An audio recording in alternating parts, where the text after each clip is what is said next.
Assalamualaikum warahmatullahi wabarakatuh. Bertemu lagi dengan saya, Listia Kusoktarina, guru biologi SMA Negeri 11 Kabupaten Tebo. Hari ini kita akan belajar biologi tentang bakteri. Pada pertemuan ini, kita akan membahas kompetensi dasar 3.5, mengidentifikasi struktur, cara hidup, reproduksi, dan peran bakteri dalam kehidupan. Indikator pencapaian kompetensi, yang pertama, menjelaskan ciri-ciri bakteri, yang kedua, menjelaskan bentuk bakteri, yang ketiga, mengidentifikasi struktur bakteri, yang keempat, menganalisis reproduksi bakteri secara seksual dan seksual, kemudian yang kelima, menganalisis peran bakteri dalam kehidupan. Berikut ini adalah beberapa produk yang dihasilkan oleh fermentasi bakteri. Kalian pernah minum Yakult? Nah, berbagai minuman probiotik banyak dijual di toko-toko dan supermarket. Minuman probiotik adalah minuman dari susu fermentasi yang mengandung bakteri probiotik. Bakteri probiotik dipercaya memberikan pengaruh positif untuk kesehatan, khususnya menjaga keseimbangan mikroflora dalam saluran pencernaan. Jadi, kamu dapat menjaga kesehatan saluran pencernaan dengan mengonsumsi minuman probiotik secara rutin. Nah, apakah hubungan proses fermentasi susu dengan bakteri probiotik? Kemudian, apakah semua jenis bakteri selalu memberikan manfaat positif bagi kesehatan? Baik, anak-anakku sekalian, lihat gambar berikut. Manakah yang merupakan gambar bakteri? Ya, betul. Gambar yang pertama adalah bakteri, kemudian gambar yang keempat adalah bakteri, dan gambar yang kelima adalah bentuk bakteri. Oke, sekarang kita akan belajar tentang ciri-ciri bakteri berdasarkan gambar yang sudah kita lihat tadi. Nah, simak gambar berikut ya. Ciri-ciri bakteri yaitu organisme berukuran kecil sehingga sering disebut mikroorganisme. Yang kedua, uniseluler atau hanya terdiri dari satu sel. Kemudian bersifat prokariotik, tidak mempunyai membran inti. Selanjutnya, mempunyai ukuran dengan diameter 0,5 sampai 1 mikron dengan panjang 1 sampai 20 mikron. Bakteri hanya dapat dilihat menggunakan mikroskop. Kemudian, cara hidupnya soliter atau berkoloni. Bersifat kosmopolit atau habitatnya meliputi daerah yang luas. Bakteri juga mempunyai dinding sel. Beberapa jenis bakteri mampu membentuk endospora pada saat kondisi lingkungan tidak menguntungkan. Nah, selanjutnya kita akan belajar bentuk bakteri. Simak gambar berikut ya. Ada bakteri yang berbentuk kokus, kemudian diplococcus, bakteri dengan basil, kemudian bakteri yang berbentuk spiral. Nah, untuk yang bentuk basil terdiri dari monobacillus dan streptobacillus.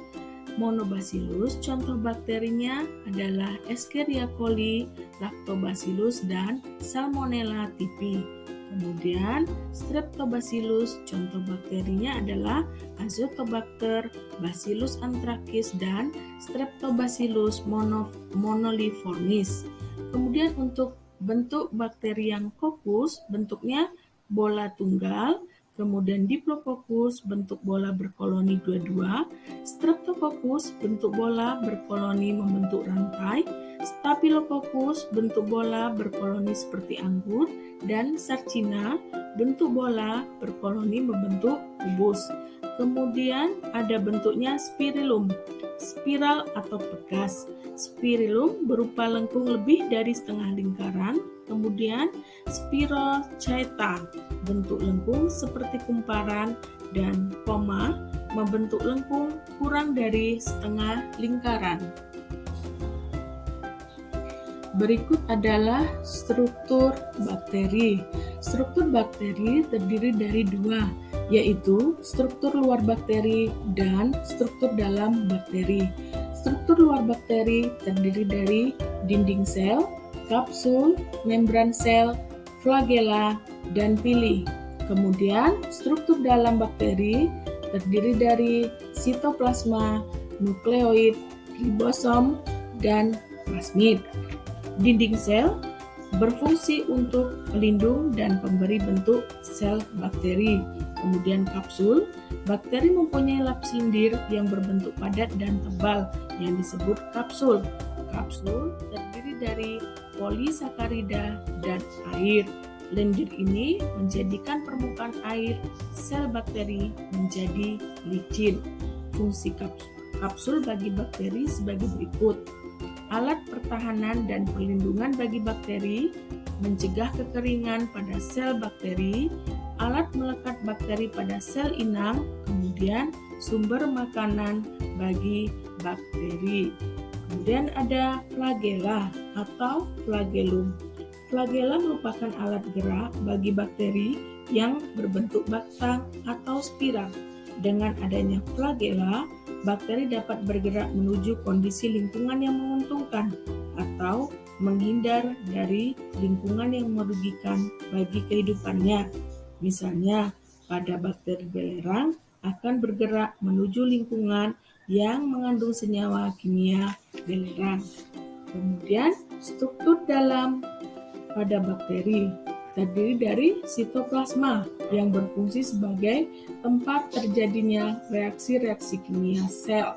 Kemudian ada ribosom yang tersusun dari protein dan RNA yang berfungsi sebagai tempat sintesis protein. Kemudian ada plasmid dan ada nukleoid. Reproduksi bakteri terjadi dengan dua cara. Yang pertama secara aseksual dan yang kedua secara paraseksual. Reproduksi bakteri secara aseksual yaitu melakukan proses pembelahan sederhana yang disebut dengan pembelahan biner. Proses ini mampu memproduksi salinan genetik dari sel induk secara tepat. Reproduksi yang cepat ini memungkinkan bakteri dapat berkembang biak menjadi sangat banyak dalam lingkungan yang menguntungkan. Kemudian, reproduksi seksual bakteri tidak melibatkan gamet dan peleburan sel, tetapi berupa pertukaran materi genetik, yaitu DNA.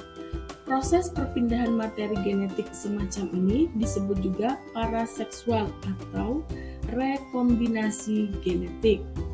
Rekombinasi genetik menghasilkan dua sel bakteri yang mempunyai materi genetik kombinasi dari keduanya.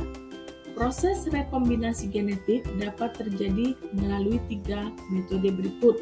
Yang pertama, transformasi adalah proses perpindahan materi genetik berupa DNA ke dalam sel bakteri. Yang kedua, transduksi adalah perpindahan materi genetik dari satu bakteri ke bakteri lain melalui perantara bakteriofag atau virus bakteri. Yang ketiga, konjugasi adalah perpindahan DNA secara kontak langsung antara sel bakteri yang berdekatan. Peranan bakteri dalam kehidupan. Berbagai jenis bakteri di alam ada yang menguntungkan dan ada yang merugikan. Bakteri yang merugikan bersifat patogen dan merusak, sedangkan yang menguntungkan sering digunakan dalam industri. Contoh bakteri yang menguntungkan yang digunakan dalam industri makanan yaitu bakteri Lactobacillus casei berperan dalam pembuatan keju dan yogurt. Bakteri Acetobacter pseudomonas berperan dalam pembuatan asam cuka dan nata de coco. Kemudian bakteri Streptococcus lactis dan Streptococcus cremoris berperan dalam pembuatan keju dan mentega.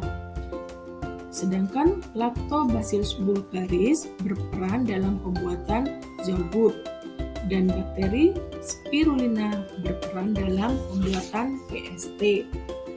Ada juga digunakan dalam bidang obat-obatan dan vitamin.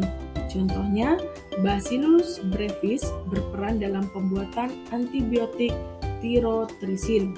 Kemudian, Bacillus subtilis berperan dalam pembuatan antibiotik bacitracin.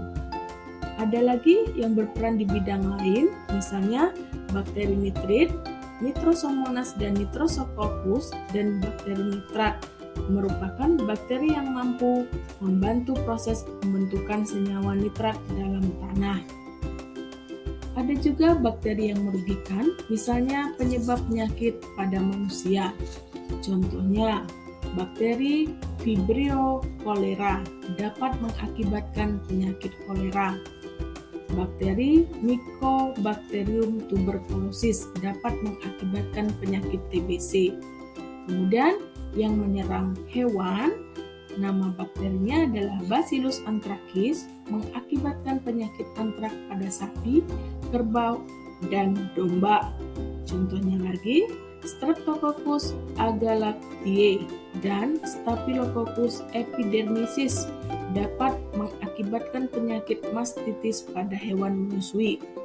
Kemudian, bakteri penyebab penyakit pada tumbuhan, contohnya Xanthomonas citri, mengakibatkan penyakit kanker pada batang jeruk. Bakteri Agrobacterium tumefaciens mengakibatkan penyakit kanker pada batang kopi. Bakteri Erwinia thrasivila mengakibatkan busuk pada daun labu, dan bakteri Pseudomonas salatae mengakibatkan busuk daun pada daun anggur. Oke, thank you for watching. Terima kasih ya. Lain kali kita bertemu lagi dengan saya untuk pelajaran selanjutnya.